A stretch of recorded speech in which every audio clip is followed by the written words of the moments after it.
Sa inyo tanan. Kamusta kamo mga utod?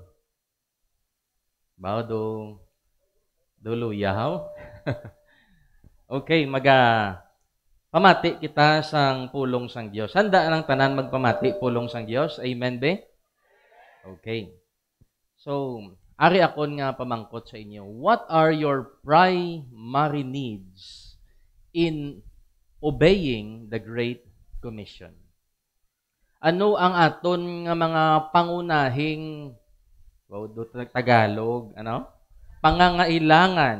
Grabe, no? Buwan ng wika.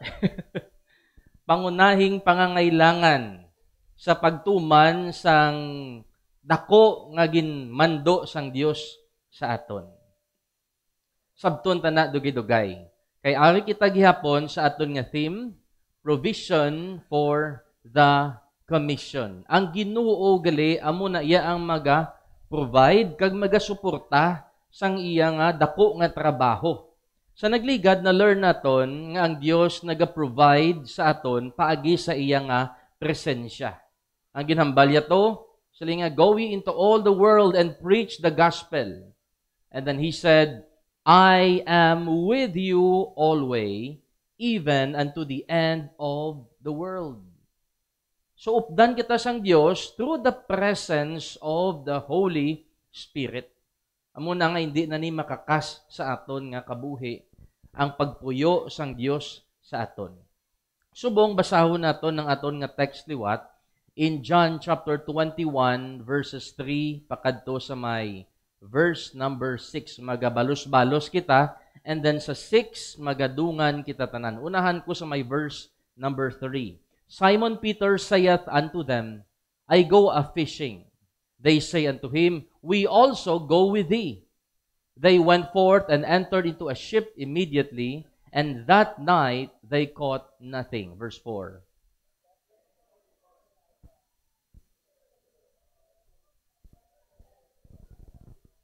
Verse 5, Then Jesus saith unto them, Children, have ye any meat?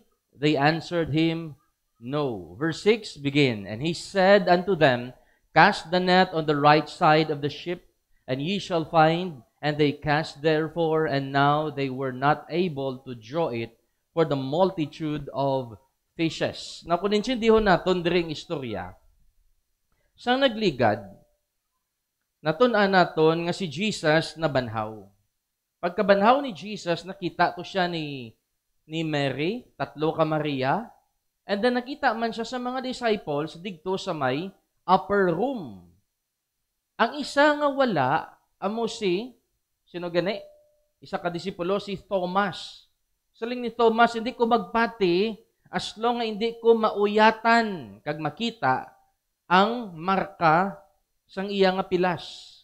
So sa malipot nga istorya, nagpakita si Jesus liwat sa iya nga mga disciples second time. And then, gintandog ni Thomas kag nag-believe siya. Siling ni Jesus, kadto kamo sa may Galilee, kay makit-anay kita digto. Okay, amo na niyang natabo, nagkadto sila sa may Galilee. Pagkadto nila digto, amo na ini ang natabo. Okay, halin sa may verse 3, pakadto sa may verse 6. But ginsugo sila sang Ginoo nga mawali kamo sa bilog nga kalibutan. Okay. So galing sa pagkadto nila sa may Galilee, gahulat-hulat sila kay Jesus, amo ni ang natabo sa ila. Siguro natamaran sila sa paghulat sa aton Ginoo. Kita na nila nga si Jesus na banhaw. Kita na nila nga buhi ang ilang nga master. Pero si Pedro gid ato ang nagapahayag sang iya kaugalingon nga sila niya, bisan ano Ginoong matabo, updan ko ikaw hasta sa kamatayon. Pero ini nga Pedro, amo man ni nag-deny sa iya katatlo, kag amo man ni nga Pedro nga natamaran sa paghulat sa Ginoo. Peter, naghambal, I go a-fishing. Di balatani ginahulat nila ang Ginoo, kag kun maghulat kita sa Ginoo, nagapreparar kita sa iya pag-abot. Just like subong, kun hulat kita nga mag-abot ang Ginoo, may ginahimo kita nga mga labing importante nga bagay. wala kita nagahimo nga usikan ng aton nga tiyempo, kundi nagahimo kita sang mga bagay nga malipay ang Dios pag-abot niya. Pero si Pedro, sila niya, mangisda ko. Nalatnan ang iban. Sila sa iban, maupod kami!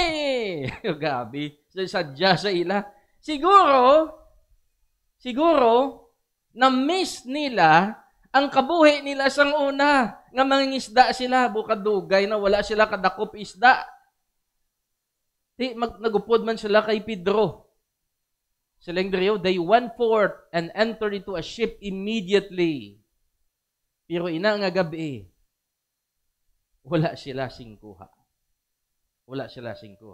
Diri nga passages, makita naton nga ang mga disipulo, mga alagad sang Dios, ginuna nila ang ila kinahanglanon imbes sa pagtuman sang mando sang aton Ginoo. Ang title sang mensahe naton subong, Provision of Primary Needs.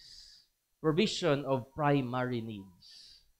Kung ano man ang kinanglanon sa mga alagad sang Dios, samtang nagatrabaho sa iya, obligasyon na sang Dios naton nga nagsugo sa aton. Iya na iya nga obligasyon sa aton.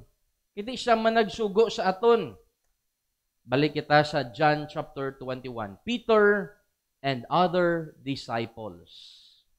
I go a-fishing. And then, silang nila, we also go with thee. They went forth and entered into the ship immediately. Okay? Pero, pag tungtong nila sa may baruto, kag nangita sila sang isda, wala sila singkuha. Lantawan nyo ni bala mga utod ko, ini nga phrase, I go a-fishing. And we also go with thee. Dumduman nyo kung ano ang ginhamba ni Jesus sa ila. First time, nga nagkita ay sila sang ilang mga disipulo. Remember, ano ginhamba ni Jesus sa ila? Follow me, and I will make you fishers of men. At that time, ang iyang mga disipulo nagatrabaho sa pagiging mangingisda. Pag-agi ni Jesus, ginhagad sila, sundan niyo ko, himuon ko kamo, mangingisda sang taho. Anong natabo dayon? Verse 20, straightway, inseguida, they left their nets and followed Him. That time, nga nasugatan nila si Jesus, ginkalimtan na nila ang ilang dati nga pangabuhian, ang pagiging mangingisda. Kaginsunod na nila si Jesus bilang fishers of men.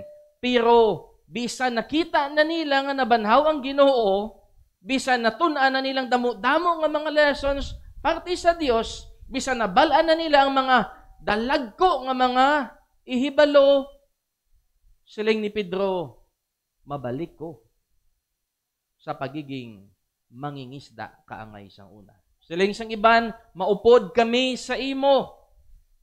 Baw, di bala kasubo ini para sa aton nga Ginoo?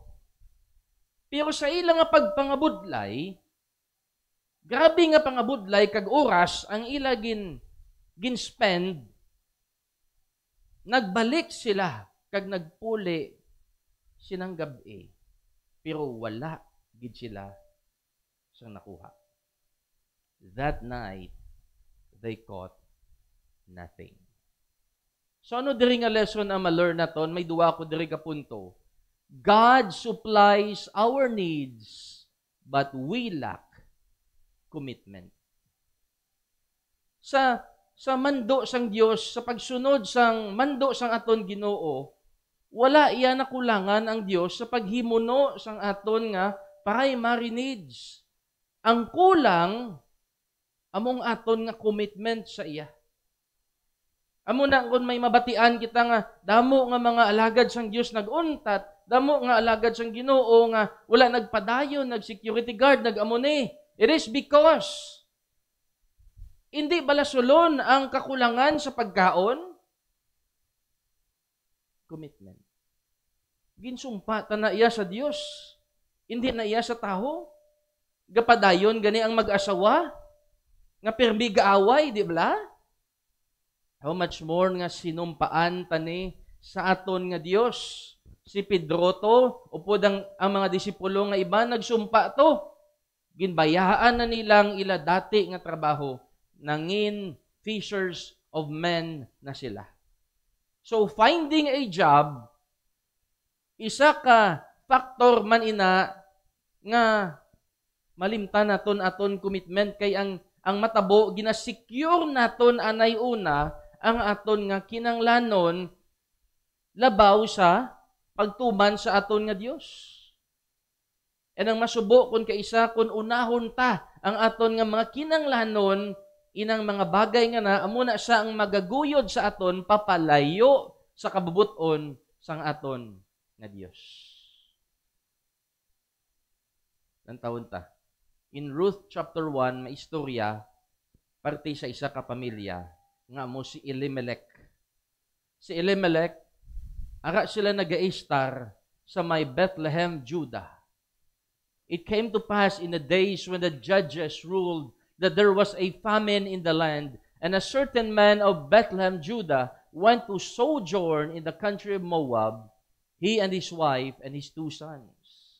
Nagistoryanay kami nagligad ni Sir, nga ang Moab kag Israel pwede nyo matamwa-tamwa. Ang Israel, sang wala pa sila nakalambot sa may promised land, ginatamwa nila ang promised land, digto sila sa Moab. Kag digto man gali ginpakita sang Dios kay Moses ang promised land. Digto sa lugar sang Moab, bukid ina. Pero si Moses wala kasulod. Butsilingon, makita iya ang Israel makita iya man ang Moab. Siguro si Elimelech nagatamwa sa pihak sa Moab, sila nga do kasadya to how, do ka nami sang ilang mga lights, may mga dancing lights, may mga spotlights, may mga igpat digto. Masadya to, siguro progressive ato nga lugar.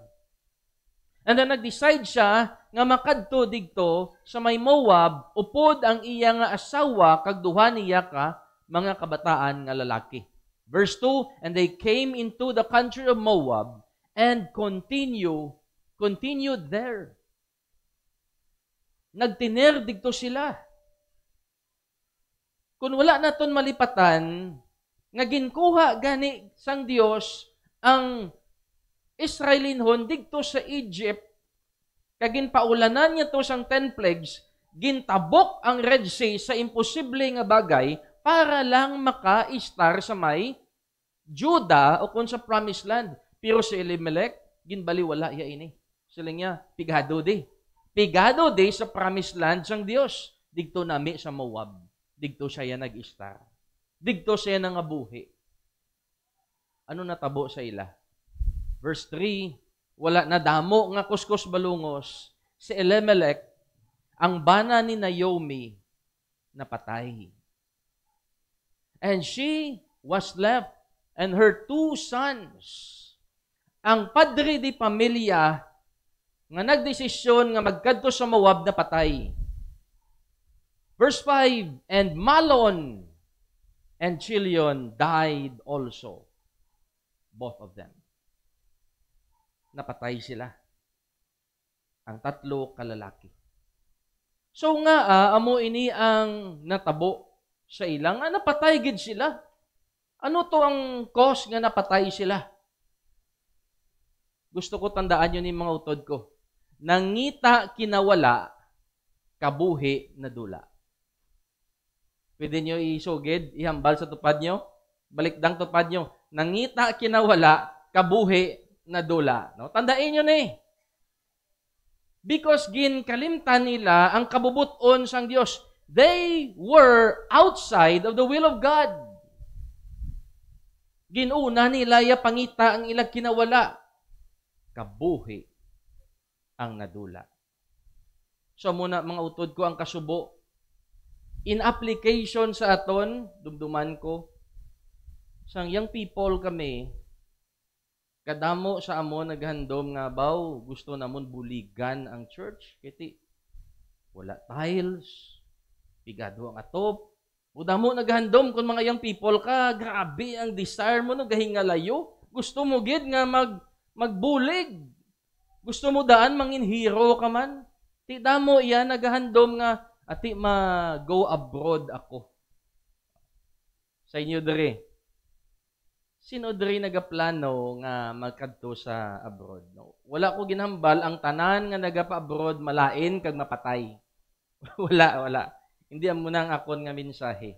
Ang akon diri ginabuot sa lingon nga kun magkadto kat digto sa gwa nga hindi man lang kabubuton sang Dios.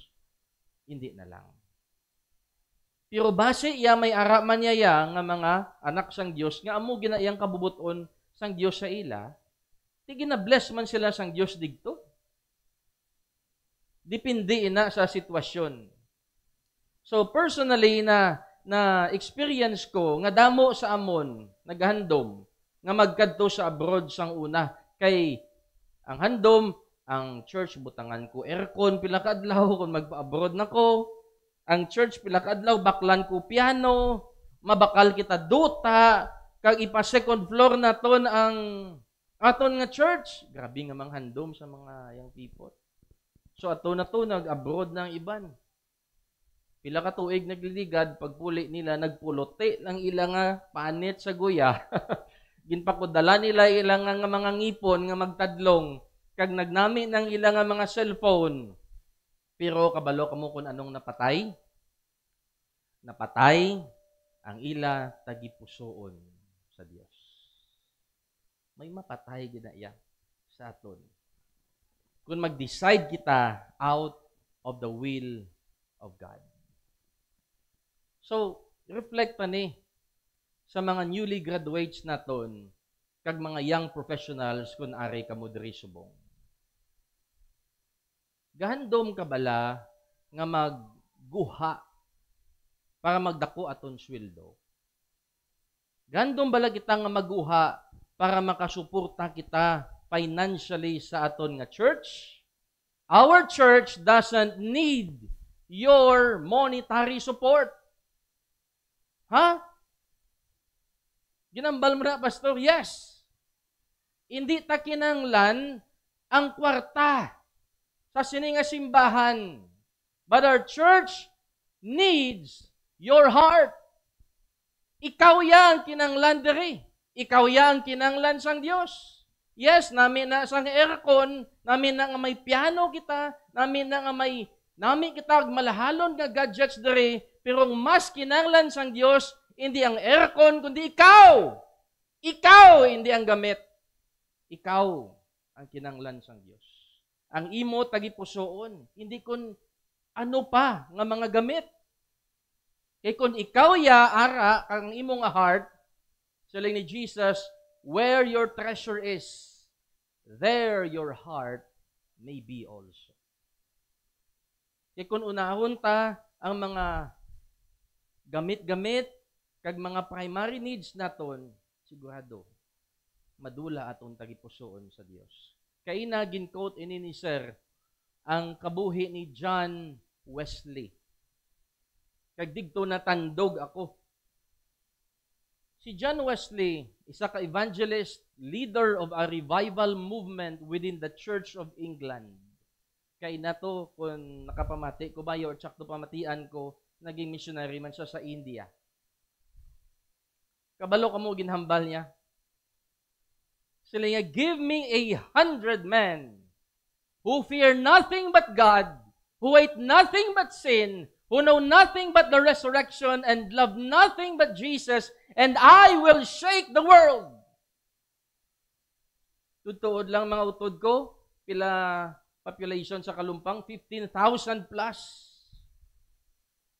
Kung tutuod kita ya ang aton nga heart, kahapos lang ni. Sila, disciples, 12 lang sila. Ginbuhinan pa gani isa, but they turned the world upside down. Kung sa aton, kulang aton heart eh. Kulang aton commitment. Mas ginauna tato ang aton nga comfort, mas ginauna tato ang aton nga mga gusto, mga handom sa kabuhi. Gusto ta makasalakyan, di man na malain. Gusto ta manginhamungaya aton kabuhi, pero kung unahon ta balang Dios digto sa langit, ato naman ato tanan. Nga digto na lang, hindi ta pwede nga direkta na lang gid unahon naton pangita ang aton nga Dios. Balik kita diri bala sa kay Pedro kag sa iban nga mga disipulo. In John chapter 21, pagbalik nila nga wala sila singkuha, lupaypay ang ilang abaga, luya ang ilang lawas. And then, lapit na lang sila magdungka, may isa ka persona nga nagahulat sa ila. Isa ka taho. Si Jesus gali. Samtang naga-enjoy sila fishing nga wala sila kuha, ang Ginoo nag-abot. Kaya mo man na base matabo sa aton nga sa pamatsyag ta hindi pa ya mag-abot ang Ginoo ati sige pawala kita anay bata pa ko himo kita sa mga katuntuhan kun ano-ano dira kay ti kun magtigulang ko makahinulsol pa man ko. Nag-abot si Jesus. Siling ni Jesus sa ila, "Children, have ye any meat?" Siling sa Ginoo, "May pagkaon kamo?" Siling nila, "Kung kamo ba'y pasabton." Sinong Johnny, si Brad Ray, sinong Henry, kapangisda ni. "Wala kamo kuha, bilog nga gabi. Puli kamo, luya lawas nyo. Mangkuton kamo, te may kuha kamo, isda." Ano sabat nyo? "Wala!" Di bala mo na, suplado, siling nila, "No!" Wala sila kabalo si Jesus to. Yung makita naton diri, ang aton nga Dios, ang pinakaunayang agin question sa mga disciples, nga kung may pagkaon kamo. Kung may pagkaon kamo. Mga utod ko, pakay mari-concern man sang aton nga Dios nga mapakaon ang iya nga mga alagad. Tantuan niyo ba, hindi mahango ang aton nga Dios. Kung ginsugo yata, providean yata. Amo na gin pamangkot ya, nakakaon kamo or may kalanon kamo? Kay balaan niya, wala. Because naglakat sila out of the will of God. Kung paminsaron ta, sino bala nagtuga sa aton? Di ba lang Diyos? Siya nag-form sa aton and He breathed into His nostrils the breath of life. Ang kabuhi ta halin sa iya nga ilong, tapos hindi iya kita kilala, and man became a living soul, lang tawon tabala ang dire. Karon sa may creation story, lang tawon tanay sa may verse number 6. And He said unto them, siling ni Jesus, wala ka mukuha. He said unto them, cast the net on the right side of the ship. O sige, dire kamo sa tuo, tunton sang inyong mga net. And ye shall find. They cast therefore, and now they were not able to draw it for the multitude of fishes. Gingaan sila sang Diyos ang direksyon, kag pagtunton nila, puno-puno ang ilang kuha. Hindi sila kadala. As soon then as they were come to land, they saw a fire of coals there, and fish lay thereon, and bread. Amuning nanamian ko. Kaya ginpa-realize sa ila sang Dios nga kung kamo lang magpangita sang inyo kinanglanon, unahon nyo na, mabudlayan kamo. Kung hindi ko kamo pag-i-bless, wala kamo sang may mahimo. Pag-abot nila digto sa takas, ara na ya nakapreparar. Ang isda naluto na, ang tinapay kalanon na. Samantala nga kung unahon taton kaugalingon, yawan kita pangita kag dakop sang isda, hindi pa kita kakuha. Pero kung sa Ginoo kita magtuman, nakaplastar na ang tanan. So mga utod ko, God cares for the needs of His children. Hindi kita na iya pagpabayaan sang aton nga Dios kung ang aton commitment wala taman ginapabayaan sa iya. Tantawan niyo bala ang pagtuga sang Dios sang bilog nga kalibutan. Day 1, gintugas ang Dios ang light. Di ba la? Day 2, amo ang space, atmosphere, and skies. Day 3, gintugas ang Dios ang dry land, plants, and fruit trees. Day 4, sun, moon, stars. Day 5, amuning mga pispis, kag mga isda. Ikaanom nga adlaw, gintugas ang Dios ang mga sapat, kag ang taho. You see? Bisan pa ang prinsipyo sang Dios halin sa creation, una yatuga ang pagkaon sang sa taho. Paano abi kung gintugay ang taho diri sa day 2? Wala klanon ang taho. Kabalo ang Dios.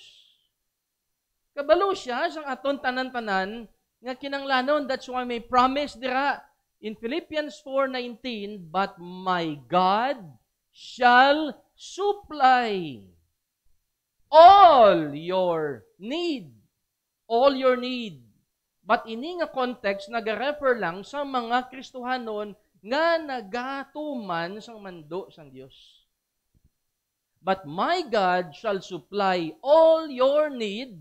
Kagang pamangkot kay sino nakabase ang pag-supply sang Dios ang aton kinanglanon.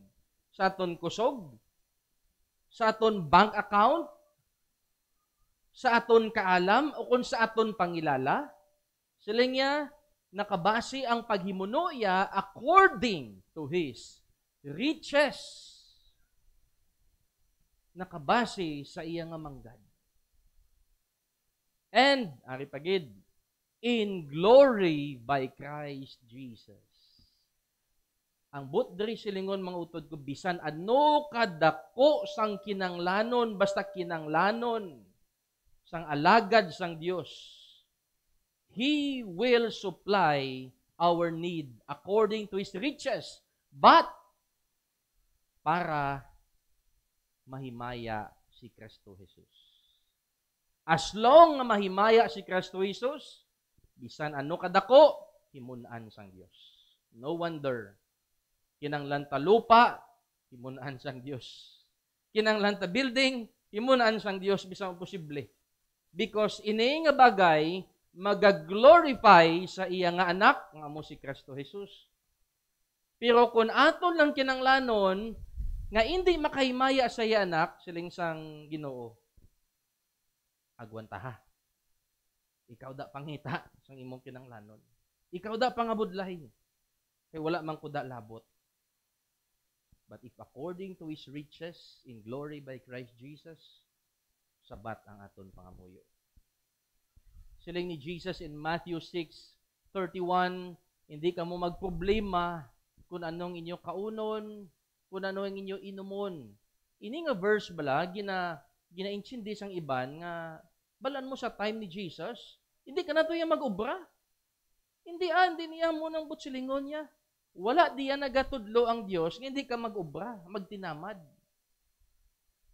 Maubra kita para makakaon kita, pero hindi ini amuning top priority naton. Hindi na naton pag-unahon. Kung anong aton kaunon, inumon, kung anong aton bayuon. Verse 34, for after all these things, ang nagapangita lang siya among mga taho nga wala kakilala sa Ginoo. Gentiles, wala Dios sa ila kabuhi. Ikaw bala, may Dios ka kung wala. Kung may Dios ka, unahon mo ang Ginoo. Kay sila nga ho, for your heavenly Father knoweth that ye have need of all these things. Balaan na ni sang aton amay nga langit nun, kinanglan ta ni. Anong aton unahon, pangita? 33. Ang una naton nga pangitaon, kag top priority, the kingdom of God. Ang ginharian sang Dios, kag ang iya pagkamatarong. Kay kung ginuuna ta ini, all these things shall be added unto you. Idugang ina sang Dios sa aton. So ano aton nga? Rason nga hindi kita makahimo sang iya Great Commission. So, be committed to follow the king's command. Amo nang aton problemahon. Hindi ang pagkaon o kung ilimnon. Ang mando sa aton na Diyos. Secondly, lang taon ta sa may John chapter 21, in verse number 14. Now, ara na to sila, nagakaon, iti naplastar na ang isda, naplastar naman ang tinapay. Ara na si Jesus, nagapungko. Siling ni Jesus, sige, makaon kita. Okay. Kung ikaw, abi si Pedro, kag iya nga mga disipulo, kag balaan mo ang inyo tagipusoon, naghigugma sang iban. Ginkalimtan nyo ang Ginoo. Idigto sila nag-enjoy sa pagpangisda. Pag-abot nila, uy, siling ni John, Peter, si Jesus na.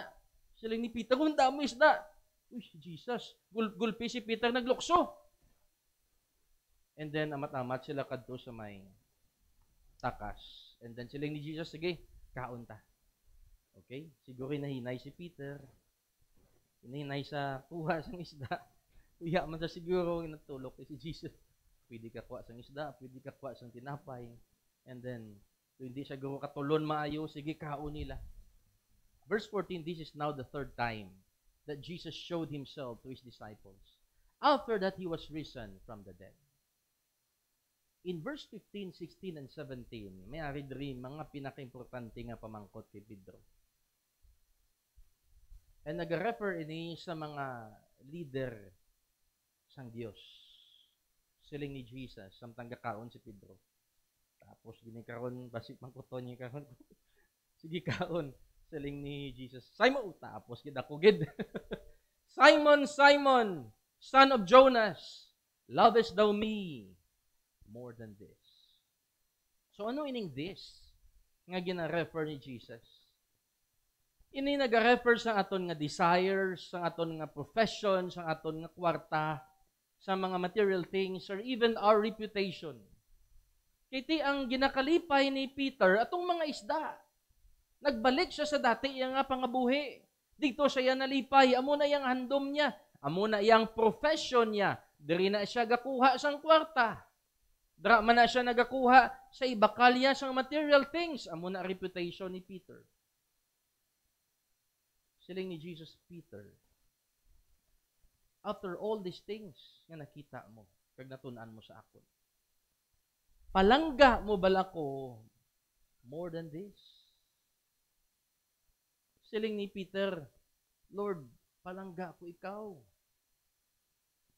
Ang sabat ni Jesus, John 14:15, if you love me, keep my commandments. Di ba mo nang ginambal niya? Kung palangga ta ang Dios, tumanon ta ang mga mando ya. Kung palangga tang aton ginikanan, tumanon ta ang mga mando nila. And then siling ni Jesus, you feed my sheep. Kung palangga mo ko, nga adigto ka nagbalik sa pagiging mangingisda mo sang isda. Diri katani sa pagiging fishers of men. You feed my sheep. Ano ginahimo mo? And then katatlo ni ginapamangkot sang aton Ginoo. So nga kinanglanta nga tumanon ang mga command sang aton nga Dios, because ina nga mga command sang Dios kung tumanon ta, it will bring blessings sa aton nga kabuhi para hindi kita magutuman. Ara dira nakaupod ang mga blessings. So, God supplies our needs, but we lack care sa iya nga mga flock, sa iya nga mga katawhan. Wala iya nagakawad-an ang Dios or nalipat ang Dios sa pagimuno sang aton kinanglanon. Kitaya ang nawad-an sa pagkabalaka sa mga katawhan sang aton nga Dios. Tantawan niyo bala si Peter and John. In Acts chapter 3, si Peter and John, before, nakulbaan sila kay nagapanago sila gani sa may upper room. Kay basi dakpon sila sa mga religious leaders kag bakulon. Pero this time in Acts chapter 3, gin-empower na sila sa Holy Spirit. Nagkadto sila sa may templo, verse number 2, a certain man lame from his mother's womb was carried to ask alms of them that entered into the temple. Kita nila to ang lupog nga nagapangayo sang limos sa sagwa sang templo. And ini siguro nga lupog, amo na ni ang iya nga pangabuhi, dugay na. Kada kita iya sang tao, pangayo sa, siguro may nagahatag sa iya, siguro wala. But this time, siguro nakaangkon naman siya sang limos. Pero pagkita diri niya kay Peter and John nga nagakadto sa temple, nangayo siya sang alms. Ginambusan niya. And then, sila nga duha, si Peter and John, nakita man nila, ini nga, lupog. Peter, fastening his eyes upon him with John, said, "Look unto us." Napadulong sila, and then siling sang manugpakilimos. Kita iya nga nagkadto si Pedro kag si John, and then, "Look unto us," siling, ari, may mahatag naman liwat. May maangkon naman ko ni. Kay siling ni Pedro kag ni Peter, "Tuluka kami." Kung kaysa bala mga alagad sang Diyos, mga joker man na sila. Kaya nung natabo, he gave heed unto them, expecting to receive something of them. Abisang nagapakilimos, may mabaton siya. Pero ini si Pedro nagsiling. Silingan, "Look unto us." Wala kami kwarta. Nami, no? Ang balya, "Tuluka kami. Silver and gold have I none." Siling siyang nagpakilimos. Ay, katulog. Sabi ko, mahatag. Gali, way mani kwarta. Kaya gina-expectar siya nagapakilimos, kwarta ang ihatag sa iya. "Silver and gold have I none." Piyo kanami, diri siyang ginambal ni Peter. "But such I have, give I thee." Kabalo ko mo nun ibut silingon niya. "Wala ko sang kwarta kag pilak, pero kung ano ang may-ara ako, amo na ang ihatag ko sa imo." Anong may-ara ikaw? Si Peter kag si John, may-ara sila Jesus. In the name of Jesus Christ of Nazareth, you rise up and walk. Utod ko, kung may ara ka malang Jesus sa imong kabuhi, why not nga ihatag mo sa iba? Kag hindi kita kahatag sa mga butang nga wala kita. Di ba? Bisan anhon ta, hindi kita kahatag kung wala kita. Pero kay may Jesus kita, amo niyang ihatag ta sa taho nga magbag-o ang bilogya nga kabuhi. Hindi lang nga mahimun-an ang isa kaadlaw nga kalanon, kundi magbag-o ang bilogya nga kabuhi. Anong natabo diri? Verse number 8. "And he leaping up, stood and walked, and entered with them into the temple." Mao kaina, ara lang siya sagwa sang templo. Pero sang nabaton niya si Jesus, halin kay John and Peter, upod na sila nagsimba. Upod na sila sa sulod, walking and leaping and praising God. Di bala nami utod ko kung ang isa kataho gintagaan ta Jesus, nagbago iya kabuhi, nagsimba, nagdayaw sa Dios. Sobra pa na sa gintagaan ta sila kwarta. Verse 9, "All the people saw him walking and praising God." So sa aton mga kabuhi utod ko, ang pinaka-the best nga ihatag ta sa tawo, among aton nga pagkabalaka sa ila. Amo ang aton nga paglantaw sang ilang sitwasyon, hindi lang nga makakaon, hindi lang physical need, but most of all, spiritual need. Kinanglan nila si Jesus, sobra pa sa pagkaon. Kay si Jesus nagabag-o sang aton nga kabuhi. Maybe this time, or that time, si Paul or si Peter and John, may ara man nga kaugalingon or personal nga problema. Pero ginuuna nila kabalaka ang iban nga mga tao. Sa pag-evangelize utod ko, hindi kita exempted nga madulahan kita problema kay nagaalagad kita sa iban nga mga tao. Ara ginaya aton problema. Amo na ganiyan ba ni Jesus, you carry your cross. Kung gusto ta magsunod sa Ginoo, ang imo problema nga personal, hakwaton mo, dugang pagid ang problema sang iban kag magbulig ka sa iban. Kay nagasunod ta sa aton nga Ginoo. That's why siling ni Peter, amo ning na-learn niya siguro kay Jesus. Casting all your care upon Him, for He careth for you. May ara ikaw nga problema subong, ihatag bala sa kay Jesus. Ihatag bala sa Ginoo. Kaya ang Ginoo nagakabalaka sa aton. So nga ang kinanglanta nga ihatag ang problema ta sa Dios so that we can care others also. Kay kun aton lang problema ang atupagon ta, hindi na tato kabalikid sa iban.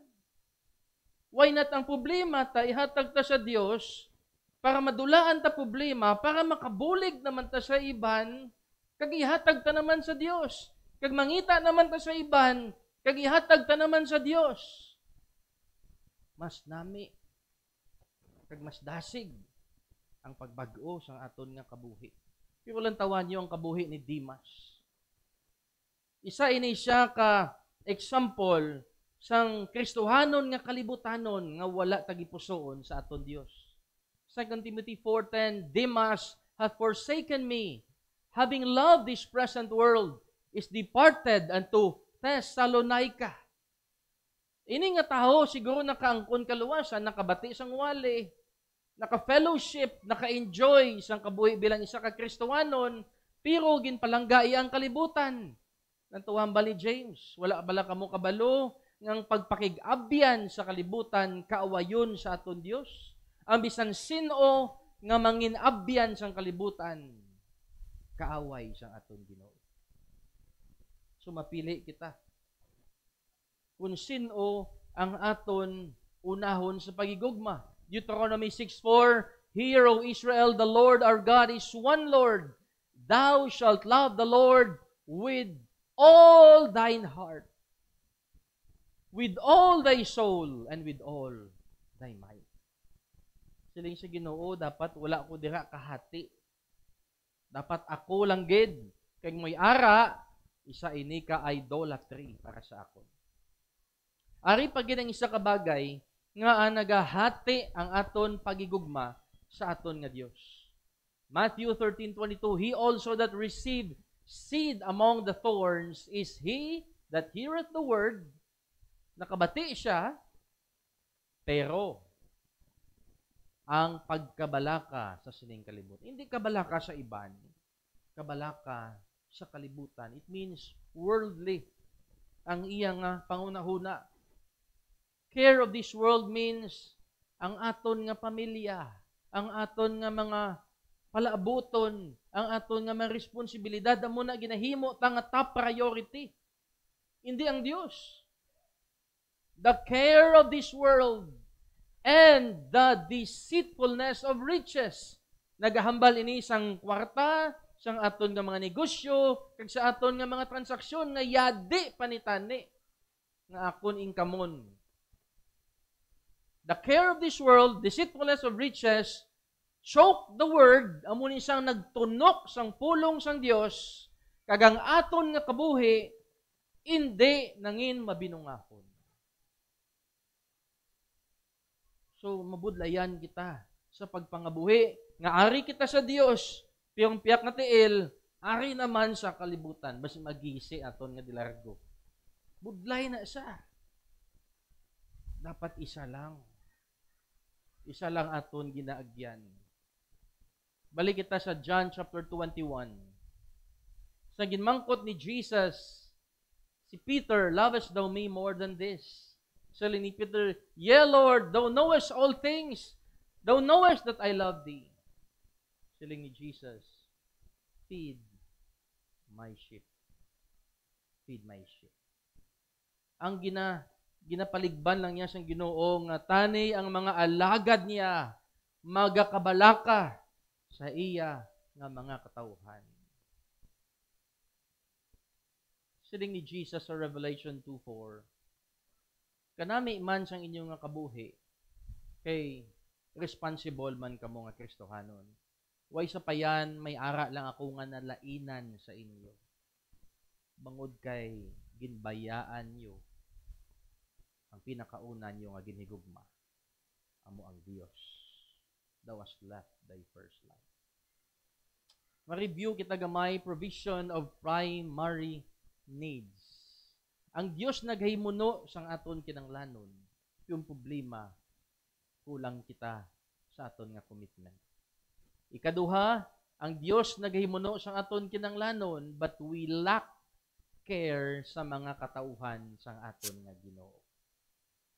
Our greatest fear in obeying the Great Commission shouldn't be our primary needs, but our commitment and care in feeding God's flock. Mga muyo kita siningation.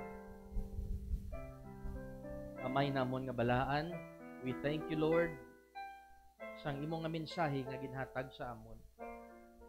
Lord Jesus, kabay pa nga paitsindihon mo kami sang maayo, nga ang amon Ginoo dapat nga paligban, hindi ang amon kinanglanon sa matag adlaw-adlaw.